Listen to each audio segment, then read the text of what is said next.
سب سے زیادہ آیات قرآن میں خامن بیوی کے رشتے کی ہے، سب سے زیادہ، چونکہ یہ رشتہ جتنا عظیم ہے اتنا ہی نازک ہے، ایک بور پہ بنتا ہے ایک بور پہ ٹوٹتا ہے۔ اللہ کے نبی نے 11 شادیاں کیوں کی؟ ہمیں زندگی سمجھانے کے لیے۔ اظہار محبت کرو اپنی بیگم سے، بیگم خامن سے اظہار محبت کرے۔ تمہارا ناکہ تو پٹھانوں کے مشابہ ہے نا، بیوی سے کہنا کہ میں تم سے پیار کرتا ہوں، یہ تو موت ہے اس کی۔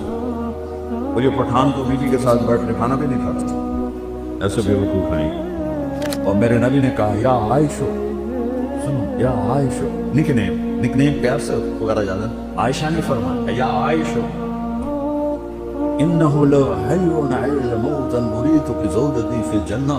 عائشہ جب سے مجھے پتا چلا ہے اور اللہ نے مجھے بتایا ہے تو جنت میں میری بیوی ہے، مجھے تو مرنے کا شوق لگ گیا۔ اللہ کی قسم ہے یہ اظہار محبت ہمیں سکھانے، جس نے اللہ کو دیکھا اس کے لیے عورت کیسی ہے، ہمیں سکھانے کے لیے۔ میٹھے بول سے ہر ایک کو خرید لو، کڑوے بول سے اپنے بھی پڑھا جائے۔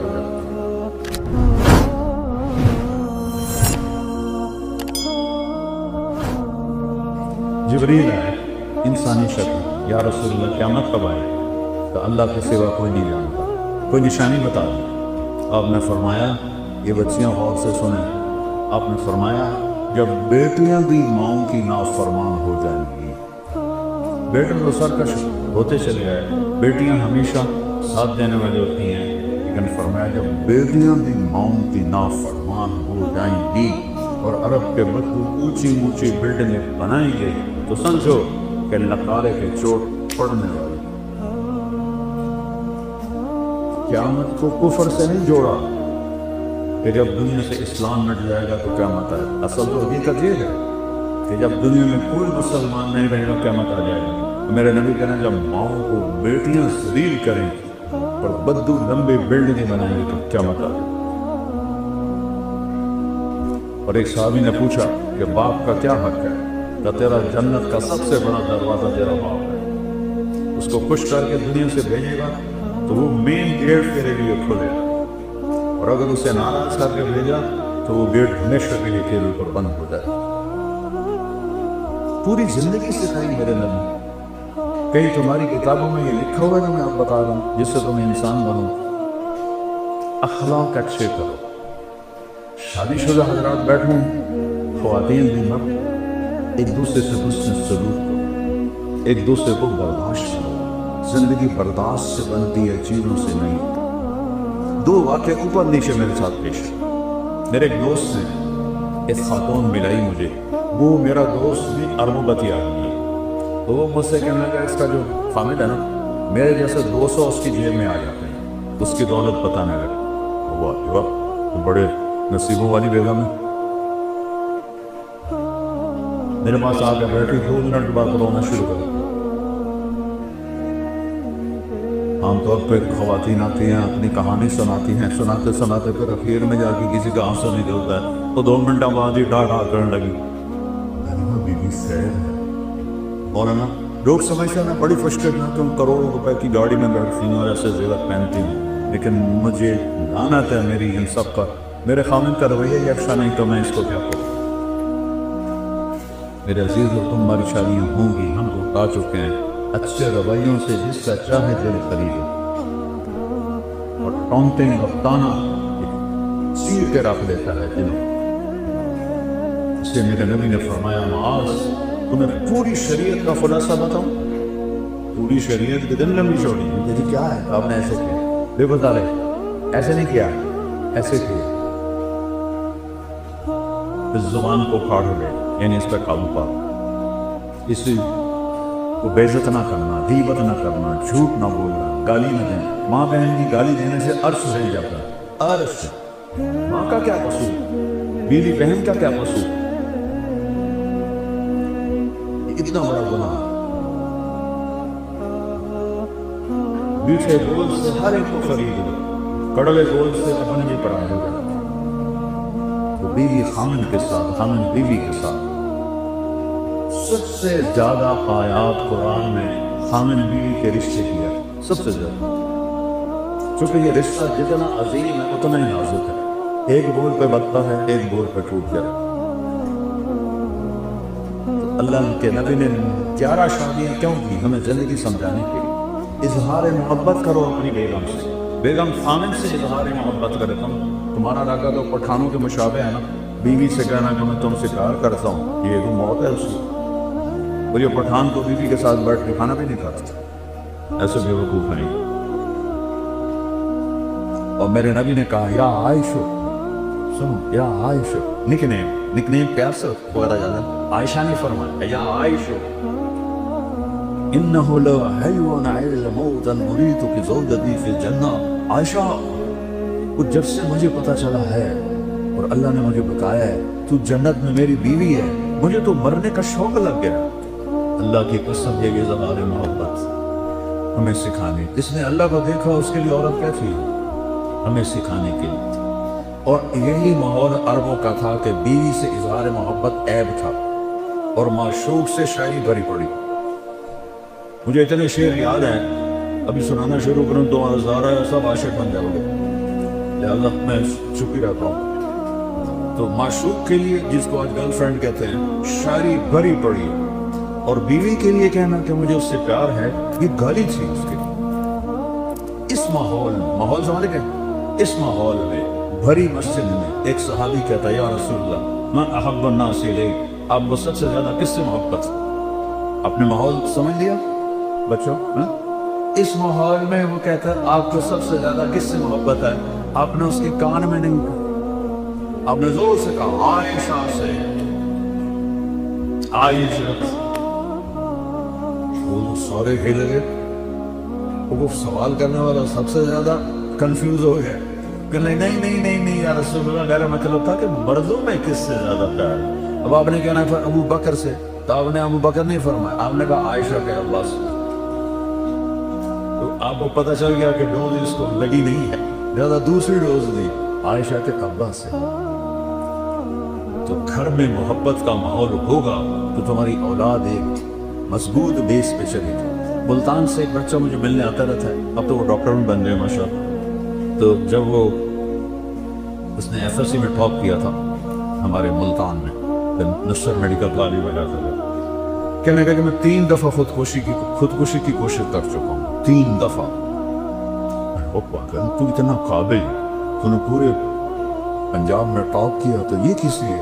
کہ جی میرے اماں ابا اتنا لڑتے ہیں کہ میں نے بدل ہو کر 3 دفعہ زہر کھایا اور اللہ نے میری زندگی رکھی۔ میاں بیوی لڑتے ہیں اور ایک اتنا قابل بچہ خودکشی کرنے میں تیار ہو جاتا۔ میرے نبی حضرت عائشہ کو لقمے بنا کے کھلاتے تھے، آٹا گوندھ کے دیتے تھے، گھر میں جھاڑو دیتے تھے، 9 بیویاں کپڑے خود دھوتے تھے۔ ادھر تو ٹھنڈی چائے دے دو تو میاں صاحب کا موڈ خراب ہو جاتا، بے عقل ہے، دیکھتے نہیں ہو ٹھنڈی چائے دے دی، ایک بٹن ہی نہ لگاؤ، اسی پہ اس بیچاری کی بےعزتی ہو جاتی۔ اور میرے نبی 9 بیویوں کے ہوتے ہوئے اپنے کپڑے خود دھوتے تھے۔ اور سن رہے ہو، میں گل فارسی نہیں بول رہا، اپنے کپڑے خود دھوتے تھے، گھر میں جھاڑو دیتے تھے۔ حضرت عائشہ معصوم عمر کے تھی، ان کو سامنے لقمے کھلاتے تھے۔ یہ چیز محبت کو بڑھاتی ہے۔ ایک نوجوان میرے پاس ہے، مولانا میاں بیوی کی ہماری بڑی لڑائی ہوتی ہے، کوئی مجھے وظیفہ بتا۔ میں نے کہا ایک بات یاد رکھ لو، بیوی پہ کوئی وظیفہ اثر نہیں کرتا، نہ کوئی تعویذ نہ کوئی وظیفہ۔ کہنا تو پھر کیا کروں؟ میں نے کہا جب کھانے پہ بیٹھو 2-3 لقمے اپنے ہاتھ سے کھلا دیے، کہ اس سے کیا ہو، کہ جو ہوگا پھر دیکھ لیں۔ اب اس کو میں نے یہ نہیں بتایا کہ یہ میرے نبی کی سنت ہے، میں نے کہا دیکھ لینا جو ہوگا۔ تو کوئی 2 ہفتے بعد اس کا فون آیا، ویسے حال بات کچھ دوستی تھی، تو میں نے کہا وہ میری بات پہ عمل کیا تھا؟ کہنے لگا نہیں۔ کیوں؟ کہ شرم آتا۔ میں نے کہا عورت تو بیچاری کمزور ہے، اس سے لڑتے ہوئے شرم نہیں آتی، کمزور سے کیا لڑ؟ اور جو میں کہہ رہا ہوں وہ اس میں تمہیں شرم؟ چل دوپہر کا کھانے کا وقت تھا، میں نے کہا اس کو یہ کر اور پھر مجھے بتا۔ 2 گھنٹے بعد اس کا فون آیا، مولانا صاحب میں نے ایک لقمہ توڑا اور اس کے منہ میں ڈالا۔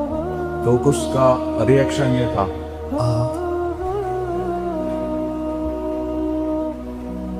کہنے لگی یہ تو نہیں کر سکتا، کس نے یہ سبق تمہیں پڑھایا؟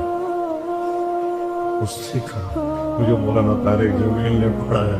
اس نے ایسے جھولی اٹھائی اور دعائیں شروع کر دی میرے لیے, میری نسلوں کے لیے, کہ جس نے تمہیں انسانیت سکھائی. میری کاسٹ راجپوت چوہان ہے, ہمارے ایک شاخ ہے راجپوت رامگڑھ, اس سے زیادہ عقل تھوڑی. تو ہماری جماعت میں ایک وہ راگڑھ بھی چلتے تھے. تو ایک دفعہ میں نے ان کے گھر فون کیا تو وہ خود نہیں تھے. میں نے کہا کدھر ہیں صدیق صاحب؟ کہا جی وہ باہر ہے. میں نے کہا ایسا بتا دینا کہ طارق جمیل کا فون تھا. تھوڑی دیر کے بعد وہ صدیق صاحب آ گئے. مولانا آج تو کمال ہو گیا. میں نے کہا کیا ہوا؟ کہ میں گھر آیا تو میری بیگم کہنے لگی وہ تھارے مولوی کا فون آیا تھا. میں نے کہا کون سا مولوی؟ کہ وہی جس نے تمہیں رنگڑ سے انسان بنا دیا. وہ کہنے لگے میں نے کہا میں پہلے انسان نہیں تھا؟ کہنے لگے نہیں. میں نے کہا کیوں؟ کہا بول اور میری شادی کتنے سال ہو گئے؟ تو کہنے لگے میں نے کہا 27 سال. کہنے لگی 27 سال میں ایک دفعہ ہنس کے بولا ہے میرے ساتھ؟ ایک دفعہ کی قسم کھا لے 27 سال میں ایک دفعہ کبھی ہنس کے بولا ہے؟ کہنے لگا میں سر کو جانے لگا. کہ جب سے تو اس مولوی کے گیل کا ساتھ جب سے تو اس مولوی کے گیل لگا ہے تو مسکرا کے بولتا ہے, مسکرا کے ملتا ہے. اس سے پہلے تو میرا رنگڑ ہی تھا, انسان کہاں تھا. تو میرے بچوں یہ میں نبی کی زندگی بتا رہا ہوں, کیونکہ شادی شدہ بھی بیٹھی ہیں, آپ سب کی ہونے والی ہیں, اور یہ بچیاں بھی سن رہی ہیں, کچھ بھی بعد شادی شدہ بھی ہیں. یہ میرے نبی کی ایک پاکیزہ زندگی ہے. پھر آخری بات کہتا ہوں, اگر کہیں گناہ ہو جائے تو پریشانی کی بات نہیں ہے, توبہ کر لو معاف ہو جائے گا. بڑے سے بڑا گناہ توبہ کرو معاف ہو جائے گا. تو جب کبھی غلطی ہو تو توبہ کرو, اللہ معاف کرو. تو تیسری بات فرمائی اخلاق اچھے کرو, اور چوتھی آخری بات فرمائی عفت فی طعمت, حلال کھاؤ حرام نہ کھاؤ. حلال کھاؤ حرام نہ کھاؤ. حرام سے مراد یہاں سور نہیں ہے, کمائی حرام یا کمائی حلال. ایک شراب پی رہا ہے حرام ہو, ایک نشہ پی رہا ہے حرام ہو. تو رزق حلال کماؤ, سچ بولو, دھوکہ نہ دو, اخلاق اچھے کرو, رزق حلال ہو, اگر جنت کی چابی مجھ سے لے. اتنا چھوٹا سلیبس کہیں دیکھا ہے کیا؟ مشکل. اس لیے ہم کہتے ہیں کہ تبلیغ میں وقت لگاؤ. اس سے انشاءاللہ جیسے آپ یہاں پڑھ رہے ہیں وقت لگا رہے ہیں, تبلیغ میں وقت لگاؤ, آپ کو انشاءاللہ انسانیت سمجھ میں آئے گی. قرآن سیکھو, میرے نبی کی سیرت پڑھو, تاکہ آپ ایک اچھے مسلمان بن سکیں. ہماری یہ مکس گیدرنگ کوئی شرم جائز نہیں ہے. یہ حکمرانوں کی غفلت بھی ہے, جرم بھی ہے, گناہ بھی ہے. جبکہ اسباب ہیں کہ بچیوں کے لیے الگ کالج بن سکتے ہیں, لڑکوں کے لیے الگ کالج بن سکتے ہیں, لیکن یہ آنکھوں پہ پٹی ہے, اندھے ہیں, یہ سب پکڑ جائے گی کیا مطلب. آگ اور پیٹرول کو قریب رکھ کے کہو کہ آگ نہیں لگنی چاہیے, آگ نہیں لگنی چاہیے, یہ کیسے ہو سکتا ہے؟ اب ایک زمانہ سوشل میڈیا, ہمارے زمانے گورنمنٹ کالج میں لڑکیاں تھیں, لیکن سب لڑکیاں پورے حجاب کے ساتھ, کوئی ننگے سر لڑکی, مجھے یاد ہے میں 2 سال پڑھا ہوں, کوئی جین کوئی نہیں, کوئی شرٹ کوئی, اور ایک الگ انکلیور ہوتا تھا جہاں صرف لڑکیاں بیٹھتی تھیں, ہم لڑکے پیچھے بیٹھتے تھے. اب سارے مکس بیٹھے تھے. میں لمز گیا بیان کرنے تو لڑکے لڑکیاں ایسے کندھے ملا کے بیٹھے ہوئے تھے. سید انور بھی ساتھ تھا, اس نے ایسے دیکھا تو میں تو نہیں اندر جاتا. میں کہتا ان کو جہنم سے کون نکالے گا, تو بڑا ملا بن رہا ہے, چل بات کر ان سے. وہ کوئی بات کریں گے تو کسی کو سمجھ میں آئے. اب اسی لمز میں پردہ دار بچیوں میں جاتا ہوں تو سینکڑوں کی تعداد میں داڑھی والے لڑکے ہوتے ہیں. تو خمیر تو ایمان کا ہے محلے میں. تو بچوں ہمارا سرمایہ, اور آپ خوش قسمت ملک ہے پاکستان. سب سے زیادہ نوجوانوں کی آبادی پاکستان کے پاس. میں 100 کے قریب ملکوں میں پھرا ہوں, سب سے زیادہ نوجوان آبادی ہمارے پاس ہے. تھوڑا سا ٹریک پہ آ جائیں تو آپ ہمارے ملک کا ایٹم بم